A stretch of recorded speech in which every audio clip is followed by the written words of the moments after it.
first off, congratulations and thank you for your book. I think it came at the right time, and it's an extremely important book considering where we are right now. Um, and it's very easy, I know from my own history, of being caught up being combative towards anti-vaxxers, but you took a different approach, a more educational and informative take to put forward in your book. And why did you choose to make a very educational and welcoming book as you did? Um, so there's a long answer to that. I guess we have an hour, so I can kind of give it. I kind of came up through in the world of skepticism in 2005 to 2010. This is when I was sort of in college and learning about these things, thinking about these things. And the people who were popular then were people like Richard Dawkins, Christopher Hitchens, people who were very intelligent, but they were kind of bullies, and they I think that was appealing to people because when you have someone who's a bully on your side, that almost feels good and makes you want to be with them on their side. And over time, I got a lot more disappointed with that approach. I don't think it was working. I don't think it was making people see skepticism in a positive light. And then in this decade or this past decade, there was kind of an implosion where it turned out a lot of the leaders in the skeptics movement had sort of regressive views and used the language of skepticism to reinforce regressive views. And so I wanted to have a version of skepticism that kept what I think is the positive part, which is finding community in critical thinking and analyzing and being thoughtful about what's true, and also maintains compassion and empathy and what's kind of good about being a person. So when it was time to write the book, a lot of the anti-vaccine things I see online are things on Facebook or Twitter where I think it's called, I would call it dunking on anti-vaxxers. It's making fun of them, say, well, that's so crazy a thing to believe that we must make fun of it, and never really engaging with what they're saying or why they believe it. And it just didn't strike me as the compassionate way to analyze it. So the original title for the book while I was working on it was Understanding the Anti-Vaccine Movement. And the publisher thought how to challenge anti-vaxxers, how to challenge a misinformed movement was better. So I said, okay, you're publishing me. But I approached it as kind of a deep dive. What's the research that's been done on it? Why would someone take that position that seems to be anti-science? And why would someone who is otherwise pro-science, someone who understands climate change is happening, or someone who makes use of science in their everyday life, why would they take on anti-vaccine views? And it's not because they're stupid, right? It's not because they're malignant for the most part. It's they're responding to normal fears and concerns that all of us have. Well, you go through some of the underlying beliefs of the vaccine hesitant anti-vaxxers. You mentioned social class, individual liberties, individual and collective rights, and changing ideas about health and medicine. What do you think are the top ones that people who are pro-vaccine and want to address anti-vaxxers, like what should we understand most about the reasons why people are vaccine hesitant? I think we need to understand that they are making a risk evaluation just like we're making a risk evaluation. They're making a decision for themselves or for their children, and they're trying to make the best decision they can. Now, they're doing it differently, and I would say they're doing it in a less reasonable and healthy way, and arriving at the wrong decision. That doesn't mean um, that doesn't mean that we have to, call them stupid or act like they're foolish. It means we can sort of have that two-way conversation with them, saying, "Well, why do you believe that?" Okay, and then explain why we believe what we believe, and then hopefully that's a more productive way to go about it. Um, but yeah, I think I would want people to know that they're trying to, um, and that if we have a degree of compassion for them or a degree of empathy, then I think we can be a little bit more effective in communicating that vaccination is a good idea. Have in your own conversations, I know in the book you write about a female friend of yours watching a movie and that you remained friends even though you had different ideas about vaccines. But in your own history, have you been able to convince people who are hesitant or anti-vax of the value of the efficacy of vaccines? So I think I'm sorry about my dog. That's okay. Do you want to wait a second for her to calm down? She sees someone driving by. Um, so,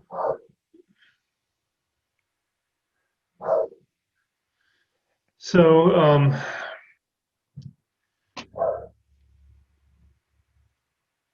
so first of all, I don't see the project as being a street epistemology where I'm going out and trying to convince people. Mhm. I have had people say that, okay, this book helped allay some of my fears, things like that. Or, okay, this is pretty convincing. Um, but I've never gone on the project of one by one talking people out of anti-vaccine views, because I don't think that's necessarily the best way to go about it. Um, I think if I did that, and I did one a month, I could convince 12 people to vaccinate in a year. I think that for me, I want to be working on how do we send this message, and what has worked in the past, and those kinds of questions. But also, um, since the book came out and the 6 months prior to that, I've been stuck inside. Well, you actually write, you write that you wrote the book before the pandemic hit, and you do reference it a little bit, but you make sure to say that this is more of an evergreen book in a sense, historically. But now that there is a coronavirus vaccine and it's starting to be distributed, what threats do you see that the anti-vaccination movement has on the health of our society, given this current situation? Um, yeah, so since I wrote it, a lot has happened in the vaccine world, which sort of makes it out of date the instant it's published. Um, there has been a growth in the anti-vaccine movement since then, and a number I saw said something like 7.5 million people had either joined anti-vaccine Facebook groups or or subscribed to YouTube channels, and those could be some of the same people, but it's still that sounds like a lot of growth. And some of the people who have been actively working on anti-vaccine campaigns seem to be allying themselves with the anti-mask, anti-lockdown protests. And I think the anti-vaxxers get out of that an audience. And the anti-mask, anti-lockdown protesters get a, um, a set of tactics that have been honed and refined over decades for um, for sort of anti-public health measures. And then they can kind of brand themselves as public health freedom fighters or something like that. Mm. Um, I don't know that they'll prevent us from having enough people vaccinated to slow down the pandemic here. But I can see them. There, a lot of their strategy over the last decade has been finding individual communities to target. So you could see them crafting messaging to specific countries or specific subgroups. And so we'll probably have outbreaks of coronavirus for a long time. Humans were likely, and you reference this, and I hear what you're saying about being outdated as soon as it's published, but at the same time, I really feel that historical understanding of vaccination and the process that led us here is also always relevant, and there isn't enough writing about that. Now, you write that humans were likely to die from communicable diseases for most of history, I mean, especially since the dawn of agriculture through the 19th century, but humans seem to have short memories or a lack of historical understanding sometimes, especially when it comes to science communication. So do you think we're victims of our own success in some manner? To some degree, yeah. I mean, looking at some of the anti-vaccine rhetoric from the 1850s, one of the really striking things was that people had forgotten how bad smallpox was in the 1850s.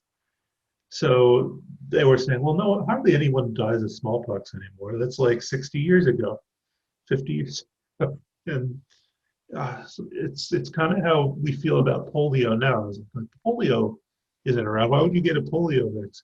Well, who's ever heard of someone getting measles? Why would you get a measles? Chicken pox? What are you? Some kind of dinosaur getting chicken pox? So yeah, I mean, kind of once we've eliminated a disease or made it rare, it's harder to make the argument to people how important it is to get vaccinated for it uh, because the disease isn't around and you're probably not going to get it either way. So then that equation of personal benefits and personal risks versus collective benefits and collective risks, that shifts a little bit because there's fewer personal benefits um, and seemingly fewer collective benefits as well. Um, but then if enough people make that calculation, then it comes back. Uh, Yeah. Yeah. There are aspects of science and vaccination specifically that I feel pretty well versed on given my history, but there are other aspects of it I don't. And one of them is, as I'm not a parent, I don't plan on having children. And some of my friends who are pro science and even pro vaccination, they're a little overwhelmed by the vaccine schedule for children. And that seems to be a wedge issue in the anti vaccination movement, saying that I'm 45. So the time I was growing up, there was maybe a dozen or 20 vaccinations, if that. And now I don't know the numbers because I don't pay close enough attention to that. How do you feel about the number of vaccines that are now being given to children, and how do you address a parent who again might be pro science but does have that concern that there's so many vaccinations their children has to get? I mean, if it's a scheduling problem, pediatrician might work with you, I think, or catch you up at your next visit or whatever. Um, I think that it seem it it seems like an intervention that say, well, I'm doing something to the child, and so I'm making a choice to put that child at risk. But the risk profiles for all of the vaccines that are being given are pretty well studied, right? Mm-hmm. Um, so you don't see huge statistically discernible effects among the children who are getting vaccinated, even on the CDC recommended schedule. And you also don't see huge outbreaks of infectious disease. So there has been some alternative schedules recommended by people who have alternative medicines and things to sell. And those alternative schedules sort of delay certain vaccines. The trouble I have with that is that it doesn't give any benefit. Um, and it opens up the time window where the child is vulnerable. So if you say, well, I won't do flu vaccine yet, I'll start them on flu vaccine when they're 7. Well, then maybe that child gets the flu and they're okay, but they pass it to their infant sister who isn't yet capable of fighting off the flu, or they pass it to an elderly relative um, who has a weakened immune system. Um, or you have a situation where say, well, measles isn't around and they're already getting the flu shot, so let's hold off on measles until next year. And then the kid gets measles because there's a measles outbreak. Um, those kinds of things can happen, and there there just isn't a reason to make that delay. Now, I guess I would rather have people do that than not vaccinate at all. But I think what that's doing is it's kind of acting as a relief valve for people's desire to feel like they've made a choice and they have a choice in the system. Um, and so it's not the worst thing, which would be not vaccinating at all, but it's also not great. Mm. Yeah. Now, vaccine advocates don't really have the same level of, to put it in a word that you talk about briefly, celebrity that other sciences have. Paul Offit will probably never be Neil deGrasse Tyson. So you write, I really appreciated the part where you say celebrities make their fame not as science advocates, and then they sometimes spill over there. But the anti-vax movement has Andrew Wakefield, Del Bigtree, RFK Jr., and more recently, Mickey Willis. So how do we effectively fight against the propaganda that men like this are promoting and the cult of personality that's been built up around them? Yeah, I don't know. I have 300 something Twitter followers. Um, Celebrity is tough because you look at what celebrity is. It's a lot of people who know your name, know your face, and want something from you.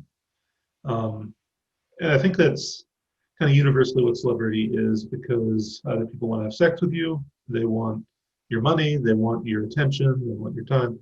So I have some empathy for celebrities too. And I think once someone's in that position, it's really easy for them to hear the positive messages about themselves. Things like, "Oh, you were brilliant in that movie. Oh, you're so good. Oh, you're the best. I loved that thing you wrote about X or Y." And to start to think that your platform is a qualification to talk about things that are outside of that field. Now, I think people like Del Bigtree and Wakefield are more deliberate than that. They've made a choice, and that they're going to be the anti-vaccine guys. Um, and so there's less of a degree to which people who are pro-science are celebrity driven. They still are, because you do still see people like Bill Nye, Neil deGrasse Tyson as kind of science celebrities, Adam Savage. And so they have a platform that's powerful they can use to spread their message, but that's also still kind of doing the same preaching to the choir that Andrew Wakefield is, or Del Bigtree is. Um, I think there's a degree of grift in what they're doing. They're collecting donations from their audience of anti-vaccine people they've built up. Um, and you could call what science celebrities are doing similar. They're preaching to the choir. I'm preaching to the choir. I'm not a celebrity, but I'm preaching to the choir too. I think reaching people is the toughest thing you can do as a science communicator or advocate. And I don't know how. I've done it a few times. I was one of the people running the March for Science a few years ago, and that went viral. I don't understand how it went viral. I've done a lot of interviews for this book. I was on MSNBC yesterday. I don't know why they decided to put me on, but they did. So I think the best you can do is put good things out in the world and hope that people see them or appreciate them, um, or want to spread them, and kind of ignore the celebrity aspect of it. I don't think that's something I would wish on someone. Maybe we could use more of science celebrities, but I don't know who I would want to punish that way. Well, you say, how MSNBC chose you, but honestly, again, I've been writing about the anti-vaccination movement for a decade, and there isn't a plethora of really good literature. That, like, a lot of my understanding comes from general medical books or science books that I've read that includes vaccination. So having something that is just so handy and readable, I think, is very important and needed. But talking about science journalism, how would you, as a communicator, advocate for journalists trying to discuss vaccinations? I want to give an example. In one of the trials, 2 people died. One 3 days after vaccination of I forget what it was. And then someone else 62 days after the vaccination. But I've noticed that some anti-vax newsletters are using this as evidence that you can die from it, even though they were completely unrelated deaths to the vaccination. So, the BBC covered it, which is important, but it was sort of a sensationalist headline. And so you're getting into that problem again of 2 people die in vaccination problems. So how would you advocate for journalists covering, especially right now as we go through these trials and the rollout of the vaccines? Yeah, I have a hard time understanding the mindset of journalism. It's so different from what I do. I'm a lab guy. I'm in the lab most of the time, and so when I talk to journalists, usually I'm making the incorrect assumption that they're on my side, and that, well, I have a positive message to spread about vaccination or about climate change or whatever, and so the journalists, this is true, they'll want to spread it, right? And the hard lesson over time has been that that's not always the case. Scientists do have agendas, and journalists are aware of that. And journalists have agendas too, and scientists need to be aware of that. And I think science and journalists are both interested in the truth. We just have different ways of getting at it and sharing it. So to take your example of the people who died, the way a scientist would look at that would be to say, okay, is this causative? What is the relationship between the intervention and the outcome, which is a death? Because this is a very serious negative indicator if we're killing someone with this vaccine. And then you do statistics, you do a numerical analysis, you use the plausibility of mechanism as a tool as well, and you make the best determination you can. And I think that's context that's hard to translate into a headline. Because it's hard for me to imagine an editor saying that a headline would be, okay, 2 people die from Pfizer vaccine, but statistical analysis shows that although there's a correlation, it's not causative. It'd probably be too long. So I don't want to advise journalists,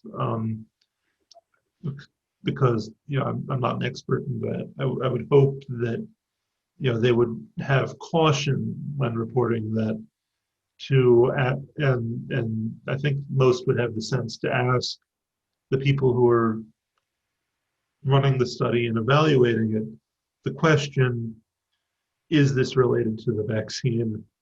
Is this causative? And what context should this be put in, as far as safety? Now, I say that, but then this is a corporation. These are the comfortable to be afflicted as well. So I think there's also reasonable distrust of Pfizer or Moderna to say, well, okay, should we believe what this press release says about these two people? Um, and I would say that we probably should be asking hard questions of Pfizer and Moderna, and not taking their press releases at face value necessarily. But we should, get context from the companies and then context from outside regulators and outside scientists. And if those are all in agreement, this is not correlative. That's very telling to me. Um, so I guess it's just choosing who to listen to, which is a really hard problem. Yeah, and you're right. One of the articles I published 2 weeks ago was on the AstraZeneca press release, and I think it was titled something like "The Problems with Vaccine by Press Release" for that reason, because of course they only gave half the dose by mistake to a certain cohort, and then rearranged the rearranged the trials to match that. And you'd want a little more transparency from companies, especially at a time like this. At the same time, one thing I really appreciated that you pointed out is that vaccines are a very small part of pharmaceutical profits. I think I read a different book where Eula Biss's book on immunity, where she talks about Paul Offit and how much he actually made on the rotavirus vaccination. And after it was sold and everything, it was a nice 6-figure a year job if you average it all out, but it's not like he's making millions or even billions of dollars on vaccination. So how do you successfully do that? How do you weigh that out of being like, yes, these companies have problems, obviously opioids and antidepressants and many things in the public imagination that make us not trust them, and at the same time be like, but we kind of need this right now. Yeah, so I'm never going to avoid shill accusations just because that's the way the world is. But for the record, I'm still in the negative on the book just because of caffeine purchases while I was writing it. Yeah, it's a really tough nut to crack, and I don't think I did it in the book of saying, or maybe I tried to approach saying, look, these are corporations. They have their own interests, which are profit and growth, and they're producing vaccines. And we have a government that's supposed to be on our side, and he sometimes is. And that government has a relationship with the industry that's probably too close. And they're producing a product for the public, vaccines, which are not very profitable, but they do have a monetary interest in the vaccine going well, and having their name out there and so forth. So it's really hard to say, yes, they have a monetary interest, but they should be trusted anyway. Um,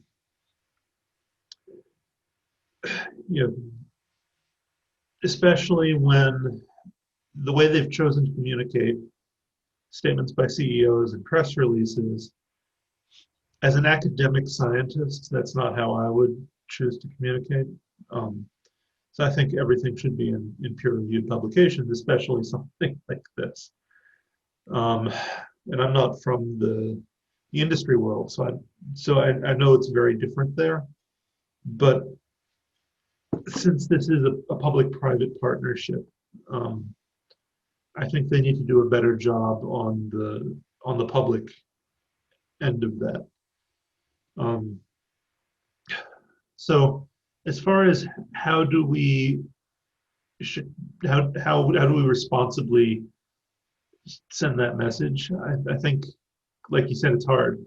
Or maybe I said, I don't know. Someone said it's a hard thing to do, and I think the best that can be done is to acknowledge the shortfalls of that partnership at the same time as being realistic and honest about what the benefits are and what the the reasons to be optimistic are. I would never say, well, we should only, or you should only report on the positive things about vaccines. I think that would be dishonest. Or the only thing, positive things. I think that if they have the transparency to explain what mistakes they made and so forth, that would actually improve a lot of people's perception of the safety of the vaccine. Mm. Because then they say, okay, well, when they did make mistakes, they owned up to it. Yeah. Yeah. I want to ask one more communication question. And you kind of touched on it when you were talking about alternative treatments. I listen to a lot of these podcasts and videos, watch videos of people who are in the anti-vaccination movement, and you will hear them during the podcast argue that we've only had 3 months of trials and there's no long-term evidence over what these vaccines are doing. And yet at the very beginning of the podcast, they're selling magnesium supplements, for example. And I looked into the science, and yeah, it does have some benefits, but what they're selling it for is definitely not something that's been proven. I know anti-vaccination advocates who do Botox, and they complain about not knowing what the ingredients are doing in vaccinations. And, I've come from the wellness world where it's a $40 billion a year industry where all sorts of supplements are sold that have never been clinically tested in any capacity. So how, when you come up against that, how do you communicate about the ingredients, the fact that the levels of aluminum and thimerosal in the vaccines aren't going to harm you, and that everyday products probably could harm you more than that? Yeah. Well, first of all, I think there's an inclination to point out hypocrisy when we find it. So like, oh well, the supplement people are the people who have a financial motive to say, well, you don't know what's in vaccines, and then sell you totally unregulated pills full of something, right? That's hypocritical. But on the other hand, I don't think hypocrisy matters because it doubles my chances of agreeing with them. Um, they they're saying if their argument that something is wrong in the vaccine or bad in the vaccine is valid, then we should consider it. Mm-hmm. So I think it's important to take each of those claims at face value and fairly evaluate them. Just kind of what I tried to do in the book is to look at the claims about aluminum, claims about bovine serum, claims about mercury, claims about, and you can kind of do that ad infinitum, right? But I tried to pick the biggest ones. Now, the coronavirus vaccine, these are actually very simple formulations as far as what's in them. There's salt, there's RNA, and there's a lipid to help the RNA cross cell membranes. So if someone says, well, there's aluminum in that, you can say, well, not in this one. You say, well, there's mercury in this vaccine. Well, not in this one. But I've already seen people saying that there's thimerosal in this vaccine. Yeah. That's out there now. It's so impossible. Well, tell them to read the inserts. Yeah, I mean, it's misinformation, and it's the same problem with any misinformation, is you address it and then you say, oh, well, okay, why do you believe that? Or who has an interest in you believing that? And we're not going to get everyone on board. It just won't happen. We just need to get enough people on board, and positive messaging. And I've said this before, and it hasn't happened yet. We need a vaccine confidence project from the government or world governments. And there's bits and pieces. The UN is working on some stuff, and I think the Ad Council is working on some stuff. But there needs to be, strong, unified messaging. But yeah, I mean, that's another hard problem with communication is they're going to gish gallop us with a million things that are in vaccines, Do we respond to all of them? Which ones do we point to? What do we address? And it's a really tiring conversation to have to say, no, there's no aluminum in it. No, there's no aborted fetuses in it. No, no, there's no thimerosal in it. No, there's no goblins in it. It's tiring conversation to have, but if you care about convincing people or assuaging or relieving people's fears somewhat, then you can have those conversations with your family and friends. Um, like I said, I don't think people have to do the going out and doing street epistemology, convincing their neighbors and every single person. You know, I think it's a matter of having enough people in the public sphere and enough people having, you know, one-off conversations to convince their friends, and hopefully that's enough. Yeah, hopefully. The I don't know if because you do mostly spend your time in academic research and not like myself on these listening to these podcasts, but have you noticed that one of the popular ideas that are now going around those circles is this idea that germ theory actually isn't true, and terrain theory, as Zach Bush has really been the one who's been leading that. I see it often now. Have you come across that at all? I haven't heard of terrain theory. What is terrain theory? Well, when germ theory was being developed at the same time, there was a competing, this is coming off of miasma theory. There was this idea that all sickness comes from the environment. It's not germs. It's specifically your relationship to the environment. So it actually has some crossover with miasma theory and, you know, the vapors coming out of the air. But this is a little more holistic in a sense that it's the sand and the sun and the oil. It's the and terroir of the. Yes, exactly. Yeah. That's giving you illness. I haven't heard that one in particular.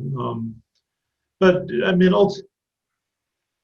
ultimately, to go as far back as to say germ theory isn't true, and the mountains of that, you know, that's just at the level of evolution denial and climate change denial Yeah. and all of those other things. So, you know, people who are living in a science-based worldview aren't going to be swayed by those arguments, and people who aren't, I don't think that particular argument is what's convincing them not to live in a science-based worldview. I think they're in that worldview, and this is a justification for a behavior that they want to take part in. So if you knock down terrain theory for them, well, then they'll just move on to another idea, another idea, another idea. There's a more fundamental problem than the terroir of whatever city you're living in. Okay. Well, the book is out again. I really appreciate it. I have a feeling I'm going to be referencing it a lot moving forward. What are you working on now? Any research or another book or anything of that nature? I'm working on a lot of things. Semester's winding down teaching wise. In the lab, I have a COVID-19 related project going on, so that should be interesting. I have an idea for another book, and I have 10,000 or so words written about it. This will sound crazy, but my idea is that a lot of the failures of the environmental movement can be, I think, be traced back to some of the ideas of Thoreau and transcendentalists from the 19th century, and sort of this idea, this illusion we have of being totally independent and able to make our own way in the world without other people. And I think that mindset of people are bad and necessarily destructive to nature, and therefore nature is God, therefore we must protect nature, has sort of filtered forward into modern environmentalism, and I think modern wellness culture to a degree too, which is how we end up with things like anti-GMO activism and anti-nuclear activism as well. which are, I think, harmful to efforts to feed the world and fight Mhm. climate change. Yeah, that's fascinating. The the roots of Thoreau and Emerson are in Vedanta and Hindu literature. Thoreau's father, I believe, was an editor who was translating some of the texts, and that is very also related to the modern yoga and wellness sphere. Is their thought and that rugged individualism and the idea that nature is only benevolent. That's something that persists as well. This idea that if you just drink a lot of green juice and take these supplements and then meditate, that you're immune from disease, that persists, and that's constantly problematic. Yeah, well, there's also roots in Romanticism and the Durban movement in Germany. And there's a very telling passage in one of Thoreau's less read books, where he comes across a shipwreck, and there's a bunch of dead people, and he kind of looks at it and he's like, I kind of take the ocean's side here. These people are ruining the landscape. And I think, yeah, I see that as kind of like a really anti-humanist view of things, and kind of like, I don't like that. Um, and so carrying that forward, we have like a really hard challenge of humans are destroying the environment, and we're encroaching, and we're an invasive species. And so we have to be more balanced between human needs and finding ways of maintaining and protecting the environment, and balancing that against balancing those two things. And I think that if we have environmental movement that's solely focused on the idea that certain things are unnatural, and without a strong definition of what nature is, and certain things are natural, and natural is good and unnatural is bad, and what my company sells is natural, then I think that slows down progress. Um, so those are the kind of ideas I'm thinking about right now, and trying to turn into something coherent.